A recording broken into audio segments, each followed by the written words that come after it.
यह आवाज सीधे तौर पर एक रैटलर नेक की खड़खड़ाहट से संबंधित है। मैं हमेशा से यह सोचता रहा हूं कि रैटलर नेक के अंदर क्या होता है और यह कैसे आवाज करता है। मैंने सोचा था कि वे मराकस की तरह नहीं थे।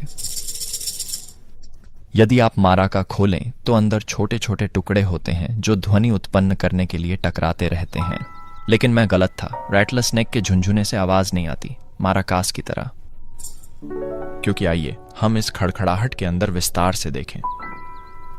यह वस्तु पूरी तरह से खोखली है, इसलिए यह मार के जैसी स्पष्ट और गूंजती आवाज नहीं निकाल सकती है, क्योंकि इसके अंदर कुछ भी नहीं है। इसके बजाय ध्यान से देखो, अगर मैं खड़खड़ाहट को खींचता हूं तो एक टुकड़ा निकल आता है। ऐसा लगता है जैसे खड़खड़ाहट अलग तरह से हो सकती है, विभिन्न अनुभागों में। यह तो पहले से बना हुआ है। यह कहानी कुल 16 अलग अलग खंडों में विभाजित है और हर बार रैटलर नेक अपनी त्वचा छोड़ता है। इसकी पूंछ के अंत में थोड़ी सी त्वचा छोड़ी जाती है। इनमें से एक त्वचा का यह टुकड़ा यह जोड़ा जाता है, खड़खड़ के नीचे तक घिरा हुआ है।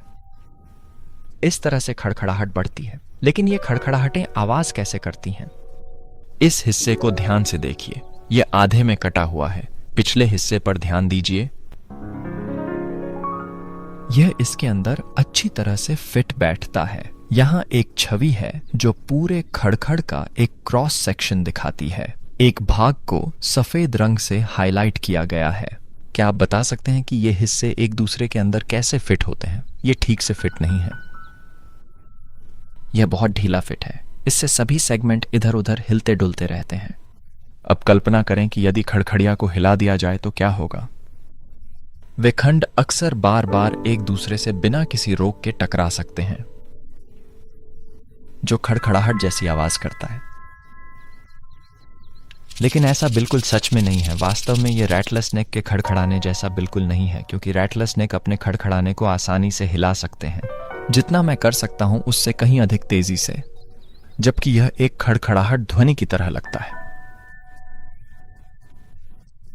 रैटलर नेक अपनी खड़खड़ाहट को इतनी तेजी से हिला सकते हैं कि यह भिनभिनाने जैसी आवाज लगती है। और इसी तरह रैटलर नेक की खड़खड़ाहट से ध्वनि निकलती है।